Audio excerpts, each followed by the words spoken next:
उनका मनोबल भी बढ़ेगा और उनके पास बल भी बढ़ेगा कि वो महिलाओं को ज़्यादा से ज़्यादा तरीके से, अच्छे तरीके से, आसान तरीके से न्याय दिलवा सकें।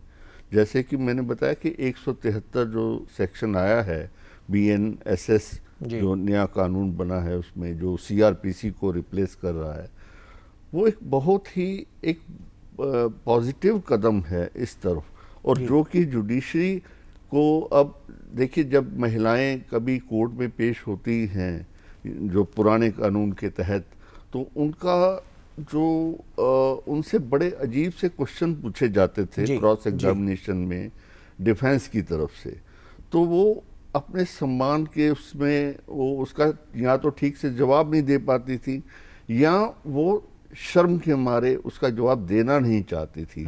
तो इससे उन जो केस था वो उनके खिलाफ जाता था, उनके साथ अन्याय होता था। लेकिन अब ऐसा नहीं हो पाएगा। अब वो खुल के जो है अपना बयान दर्ज करवा सकती है बिना कोर्ट में गए हुए, और हर सवाल का वो बड़ी दृढ़ता से जवाब दे सकती है जो उनके हक में, उनको न्याय मिलने के हक में जाएगा। तो इस तरह के जो है दूसरा जो प्रोविजन ये है कि जो एक तो फाइलिंग हो गया, एक वहाँ पे अपीयरेंस का हो गया, इन दोनों को मिला के, और तीसरा जो है जो जिस महिला के साथ अन्याय हुआ है या ऐसा कुछ दुष्कर्म हुआ है, उसकी आइडेंटिटी को सीक्रेट रखा जाएगा। ये बहुत बड़ा प्रोविजन है, क्योंकि उसका जो है सेल्फ रिस्पेक्ट, सम्मान, सोसाइटी के अंदर उसकी जो पोजीशन है, जो घर में उसकी पोजीशन है, तो एक इस तरह से उसकी जो आइडेंटिटी को सामने नहीं ला के एक बहुत ही उसके लिए समझिए कि एक अच्छा कार्य हुआ है इन नए कानून के द्वारा। तो ऐसे में जैसा कि हम इस प्रक्रिया को देख रहे हैं, और डिजिटल ट्रांसफॉर्मेशन एक बहुत बड़ी प्रक्रिया अब की बार देखा गया है, क्योंकि डिजिटल और टेक्नोलॉजी का बहुत बड़ा यूज़ किया जाएगा और किया जाना शुरू हो चुका है 1 जुलाई के बाद से। महिलाओं के हक में जैसा कि अभी हमने देखा कि पहले सबूतों और गवाहों के साथ जिस तरह से छेड़छाड़ होती थी, तो क्या अब की बार जो ऑनलाइन माध्यम है ये इनको और ज़्यादा मजबूत और सशक्त करता हुआ नजर आएगा? जी, पहले जो है जैसे कि मेरे साथी सुनीता जी ने भी बताया कि एविडेंस जुटाना बड़ा मुश्किल हो जाता था, क्योंकि जैसे कि कोई चश्मदीद गवाह नहीं होगा, या कोई ऐसा डॉक्यूमेंट्री एविडेंस लाना बड़ा मुश्किल होता है इन केसेस में। लेकिन अब जैसे कि कोई किसी को अभद्र कोई व्यवहार कर रहा है या ऐसे मैसेजेस भेज रहा है, तो वो जिस भी मीडियम से वो मैसेज भेज रहा है, चाहे वो व्हाट्सएप है, ईमेल है, या फ़ोन कॉल्स हैं जो कि रिकॉर्ड हो सकती हैं, वो एक एडमिसिबल एविडेंस हो जाएगा। तो इस तरह से उनको जो है काफ़ी इसमें डिजिटलाइजेशन से बहुत ही फ़ायदा होने वाला है। बिल्कुल। सुनीता जी, क्या जांच प्रक्रिया जो है, जांच प्रक्रिया से लेकर न्याय प्रक्रिया, हमने देखा था कि पहले के उसमें कानूनों में, चाहे हम IPC की बात कर लें, CRPC की बात करें, उसमें बड़ा समय लग जाता था। अब नई कानून प्रणाली जो है उसमें एक लिमिटेशन फिक्स कर दी गई है कि इतने दिनों में चार्जशीट दाखिल होनी है, इतने दिनों में आगे की कार्रवाई होने, इतने दिनों में अगर पूरी जो सवाल जवाब हैं वो पूरे हो जाते हैं, सुनवाई पूरी हो जाती है, तो इतने दिनों में जो अदालत है उसको फैसला भी देना होगा। ये न्याय प्रणाली में कितने बड़े बदलाव की ओर इशारा कर रही है? ये मेरे ख्याल से तो एक बहुत ही ज़्यादा जो ज़रूरत थी इस समय बदलाव की, और इस तरह की एक प्रणाली की कि जिसमें हम हर जो प्रक्रिया है उसकी एक लिमिट उसकी जो है वो बना दें। तो ये एक बहुत ज़रूरत थी और ये बहुत ही अच्छा कदम है, और बिल्कुल इसका बहुत ज़्यादा प्रभाव पड़ेगा, क्योंकि अभी पहले अगर देखा गया तो FIR दर्ज कराने में ही इतना ज़्यादा टाइम ज़ाया हो जाता था। अगर आपको याद हो तो हमारा एक बड़ा लैंडमार्क केस था विशाखा, है ना, विशाखा गाइडलाइंस थी, और Vishakha versus state of Rajasthan, जो एक हमारा जो पॉश वाला एक्ट है उसका आधार बना था। तो उसमें वो जो भवरी देवी थी जो कि उस लाइक द विक्टिम, उसको अपनी FIR दर्ज कराने के लिए ही इतना ज़्यादा समय उसको लगा, क्योंकि उसके पास कोई गवाह नहीं थे, कोई एविडेंसेस नहीं थे, और जब तक FIR दर्ज होती है तब तक तो जो एविडेंसेस हैं वो सारे के सारे या तो डाइल्यूट हो जाते हैं या फिर मतलब जो है टेम्पर हो जाते हैं। तो अगर इस तरह की अगर टाइमलाइन बना दी गई है और बिना क्वेश्चन पूछे और बिना ज़्यादा, मतलब अभी भी ये प्रोविजन तो है क्योंकि ये लाइक ना ह्यूमन राइट्स का सवाल भी है, तो इसमें ये तो है कि आपको थोड़ी जांच करनी पड़ेगी, पर जांच के लिए भी उन्होंने टाइम लिमिट बना दिया है। तो अगर 14 दिन का टाइम है तो आपको 14 दिन का टाइम मिलता है कि जिसमें आप जांच कर सकते हैं, पर कुछ ऑफेंसेस ऐसे हैं कि जिसमें सीधे सीधे एफआईआर जो हो सकती है। तो ये एक बहुत ही ज़्यादा बड़ा कदम है महिला सशक्तिकरण के लिए, क्योंकि आपको ये मानना होगा कि कोई भी जो महिला है वो इस तरह की घटनाओं का जब शिकार होती है तो उसको न सिर्फ फिजिकल बल्कि मेंटल, साइकोलॉजिकल, वो इस तरह का उसको जो है नुकसान होता है जो सारी उम्र भी पूरा नहीं हो सकता है। तो कोई भी इस तरह के जो घटनाएं हैं वो इस तरह से कोई दर्ज कराने नहीं जाएगा कि मुझे इस तरह का एक मौका मिला है तो मैं किसी के साथ भी रिवेंज लेने के लिए मैं इस तरह की घटनाओं को वहां पर दर्ज कराऊं, क्योंकि उसके बाद आपको एविडेंसेस भी देने हैं। आपके पास अगर एविडेंसेस नहीं है तो कॉरबोरेटरी जो है वो इस तरह के एविडेंसेस हमें इकट्ठा करने हैं। तो ये काफी अच्छी प्रक्रिया है जिससे मुझे लगता है कि महिलाओं को एक रास्ता मिलेगा एक न्याय की जो है वो राह पर जाने के लिए। बिल्कुल, अब हम अपने इस प्रोग्राम के बिल्कुल अंतिम चरण में आ चुके हैं, तो अब जल्दी जल्दी अपने मेहमानों से ही जान लेते हैं कि किस तरह से अब की बार वो जो ये कानून की प्रणाली है, जो न्याय प्रणाली है, वो और ज़्यादा मजबूत होती हुई नजर आ रही है। जसबीर जी, फाइनल कमेंट आपका। देखिए, मैं भारतीय प्रशासनिक सेवा में आने से पहले एक पुलिस ऑफिसर भी रहा हूँ जी। मैं केंद्रीय अन्वेषण ब्यूरो में इंस्पेक्टर था, तो मैं खुद इन्वेस्टिगेट करता रहा हूँ क्रिमिनल केसेस को जी। तो एक जो हमें सबसे ज़्यादा एक पुलिस ऑफिसर को दिक्कत आती थी वो थी कि पुलिस रिमांड लेने की। पुलिस रिमांड जो है पहले उसका पीरियड तो 14 दिन का ही है, लेकिन वो शुरू में अगर आप नहीं लेते, जबकि बहुत क्रूशियल टाइम होता है एविडेंस कलेक्ट करने का, तो वो फिर उसके हाथ से वो मौका निकल जाता है। जी। लेकिन अब जो प्रोविजन है वो है कि 90 दिन के अंदर आप कभी भी रिमांड के लिए एक्यूज्ड को ले सकते हैं। बिल्कुल। सुनीता जी, आप क्या कहेंगी महिलाओं को? मैं महिलाओं को यही कहूंगी कि किसी भी तरह का इनजस्टिस आपके साथ होता है, किसी भी तरह की अगर आपको प्रॉब्लम होती है तो सिर्फ इसीलिए आप चुप ना बैठे कि मुझसे पहले या मेरे जैसे बहुत सारे लोगों के साथ ये ऐसा हुआ है, तो मेरी जो है मदर के साथ हुआ है, मेरी दादी के साथ हुआ है, किसी के साथ भी हुआ है, तो मैं भी इसीलिए चुप बैठूं। किसी ना किसी को तो पहल करनी पड़ेगी। And why not us, why not you? बिल्कुल, ये बहुत बड़ी बात है, और क्योंकि साफ तौर पर हम देख रहे हैं कि जो न्याय प्रणाली है, न्याय व्यवस्था है, उसको और ज़्यादा गति देने के लिए, उसको और ज़्यादा सुचारू रूप से चलाने के लिए हम देख रहे हैं लगातार सरकार तो प्रतिबद्ध होकर काम कर ही रही है, लेकिन उसके अलावा जो तमाम कानून आए हैं, जो अब की बार नए कानून प्रणाली में एक बड़े बदलाव की ओर इशारा करते हुए नजर आ रहे हैं, इससे भी महिलाओं को उनका हक दिलाने में, उनका अधिकार दिलाने में बहुत ज़्यादा फायदा मिलता हुआ नजर आएगा। और अब की बार क्योंकि ये समय सीमा निर्धारित कर दी गई है, तो ये समय सीमा अपने आप में जो उनकी न्यायिक व्यवस्था है, जो उनकी न्यायिक प्रणाली है और उनको न्याय दिलाने के लिए जो कार्य प्रणाली है, उसको और ज्यादा मजबूत और सशक्त करती हुई नजर आएगी। तो आप दोनों का बहुत बहुत शुक्रिया हमसे जुड़ने के लिए और यहाँ तमाम बातचीत हमसे करने के लिए और दर्शकों तक ये महत्वपूर्ण जानकारियां पहुंचाने के लिए। और इसी के साथ हमारे इस खास कार्यक्रम में फिलहाल अभी के लिए इतना ही। हमें दीजिए इजाजत, आप बने रहिए डीडी न्यूज के साथ। नमस्कार।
नमस्कार, हमारे इस बेहद खास शो में आप सभी का बहुत बहुत स्वागत है। आपके साथ मैं हूं गौरव श्रीवास्तव।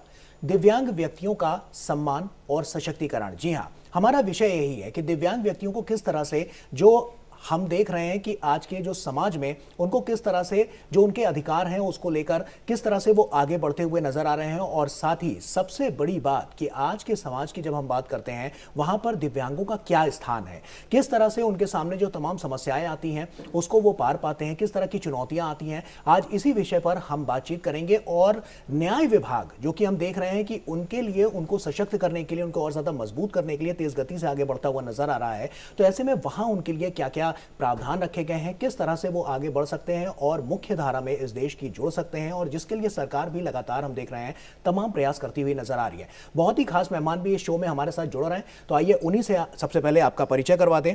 आपको बता दें कि हमारे साथ इस वक्त अरमान अली जी हैं जो कि हमारे साथ जुड़ रहे हैं, और ये executive director national centre for promotion of employment of disable people से हैं। सर, बहुत स्वागत आपका। और उसी के साथ साथ हमारे साथ अमर जैन जी भी हैं जो कि कॉर्पोरेट लॉयर है, एक्सेसिबिलिटी प्रोफेशनल एंड को फाउंडर मिशन एक्सेसिबिलिटी। सर, आपका भी बहुत बहुत स्वागत है। सबसे पहले मैं अरमान जी आप ही से शुरुआत करना चाहूंगा।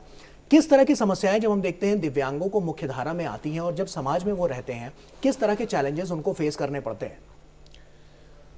गौरव, आई थिंक सबसे बड़ी समस्या तो ये है कि जो विकलांगजन है या दिव्यांगजन जितने हैं, उनको खुद अपने अधिकारों के बारे में जानकारी नहीं है जी। और दिव्यांगता को लेके लोगों के बीच में बहुत सारी गलत फहमियाँ हैं और जागरूकता की बहुत ज़्यादा कमी है हर स्तर पे। आप मीडिया देख लीजिए, आप समाज देख लीजिए, आप सरकारी विभाग को देख लीजिए, प्राइवेट सेक्टर को देख लीजिए, और खुद दिव्यांगजन के परिवार है या जो जहाँ वो रहते हैं, जो भी शहर हो, गांव हो, तो दिव्यांगता को लेके बिल्कुल भी एक अलग तरीके का एक सोच है।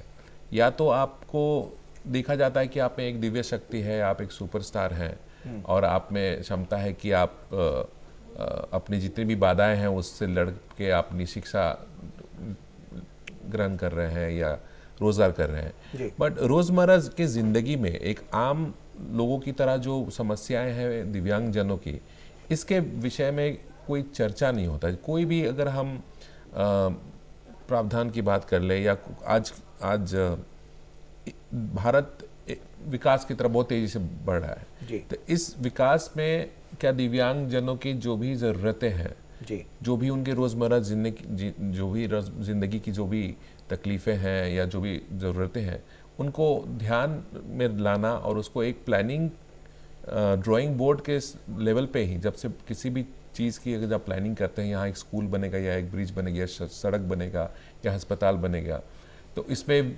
दिव्यांगजन भी आएंगे। तो और दिव्यांग एक विभिन्न तरह की दिव्यांगता होती है, मतलब एक ही सिर्फ व्हील चेयर ही नहीं, या सिर्फ ब्लाइंड ही नहीं, या बधिर ही नहीं।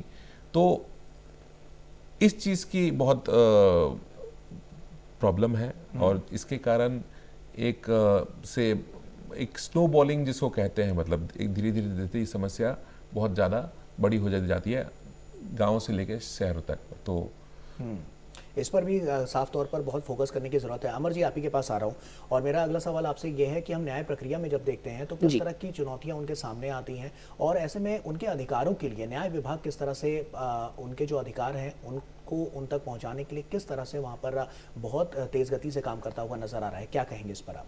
बिल्कुल, देखिए, न्याय विभाग की जब हम बात करते हैं या न्याय प्रक्रिया की बात करते हैं, दोनों अलग अलग चीज़ें हैं। न्याय प्रक्रिया जहाँ तक है, तो जो कानून हमारा जो अभी करंट कानून है, rights of persons with disabilities act 2016 का, उसमें क्लियर प्रोविजन है सेक्शन 12 के अंतर्गत, जिसके अंदर कोर्ट्स को, रजिस्ट्री डिपार्टमेंट्स को, सबको एक्सेसिबल करने की ज़रूरत है।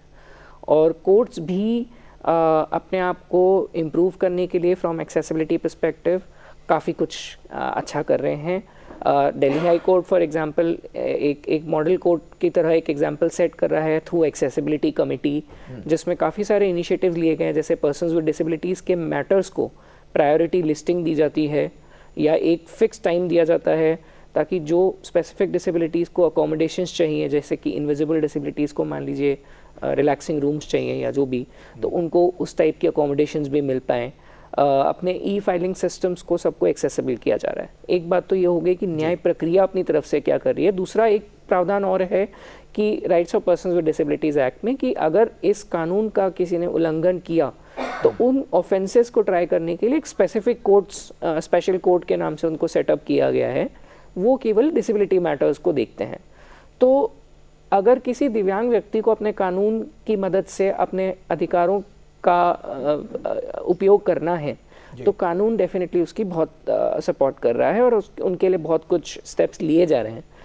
अब जहाँ तक न्याय विभाग की आपने बात कही तो डेफिनेटली इन सब चीज़ों को करने के लिए फाइनेंशियल एलोकेशन की ज़रूरत होती है, बजटरी एलोकेशन की ज़रूरत होती है। तो जो ई कोर्ट्स प्रोजेक्ट है उनके भी जो नए बजट डॉक्यूमेंट्स, जो विजन डॉक्यूमेंट्स आ रहे हैं, उसमें क्लियर फोकस है कि पर्सन्स विद डिसेबिलिटीज़ के इंक्लूजन के लिए जो भी न्याय प्रक्रिया के अंदर इम्प्रूवमेंट या सुधार लाने की ज़रूरत है तो उनके लिए भी स्पेसिफिक फाइनेंशियल कंपोनेंट एलोकेट किया गया है। बिल्कुल। अरमान जी, जैसा हम देख रहे हैं कि एम्प्लॉयमेंट को लेकर जब बात होती है, हमने वहाँ भी देखा है कि तमाम अलग अलग सेक्टर्स में इसके लिए अलग अलग वहाँ पर जो हम देख रहे हैं कि तेज़ गति से उनको वहाँ पर काम भी मिलता हुआ नज़र आ रहा है। इस पर आप क्या कहेंगे कि किस तरह से जो एम्प्लॉयमेंट का क्षेत्र है उसमें दिव्यांगजनों के लिए क्या खास है और किस तरह की रूपरेखा रखी गई है? पिछले 2 दशक में मतलब भारत दिव्यांगता के क्षेत्र में मतलब बहुत आगे आया है जी। और बहुत कुछ बदला है देश में। खास करके मैं हमारा जो कानून है rights of persons with disability act 2016, इसमें अगर हम रोज़गार की बात करें, बहुत स्पष्ट रूप से कहा गया है कि कोई भी निजी प्राइवेट सेक्टर कंपनी जिसमें 20 से ज़्यादा एम्प्लॉयज़ हों, उनको ज़रूरत है कि इक्वल अपॉर्चुनिटी पॉलिसी लाएं और उसको commissioner, state commissioner for persons with disability के ऑफिस में रजिस्टर कराएं। इक्वल अपॉर्चुनिटी पॉलिसी ये कहता है कि हम किसी के दिव्यांगता या विकलांगता के आधार पर उसके साथ कोई भेदभाव नहीं करेंगे। और फिर वही बात आ जाती है कि इतना स्ट्रॉन्ग प्रोविजन कानून में जी। और मुझे नहीं लगता कि दुनिया में ऐसा इस तरह के प्रावधान वाले कानून बहुत ज़्यादा होंगे। लेकिन जानकारी की कमी है। आज देखिए, skill council for persons with disability एक विभाग है स्किलिंग के अंदर में जी। बट फिर वही समस्या आ जाती है कि अपॉर्चुनिटीज़ है लेकिन लोग ले नहीं पा रहे हैं, क्योंकि शिक्षा जो सिस्टम है या ट्रांसपोर्टेशन है या एक्सेसिबिलिटी की जब बात आती है तब एक बहुत बड़ा बैरियर आता है डिसेबल्ड लोगों के बीच में कि कैसे हम शिक्षा ले लें, फिर शिक्षा लेके आप एम्प्लॉयमेंट की बात जब करें या रोज़गार की बात करें। NHFDC है जहाँ national handicap development corporation, finance development corporation, जहाँ सॉफ्ट लोन्स दिए जा रहे हैं जिसको अगर आप सेल्फ एम्प्लॉयमेंट की तरह देखें, बट रीच बहुत कम है। आज DEPW जो डिपार्टमेंट है हमारा, डिपार्टमेंट ऑफ एम्पावरमेंट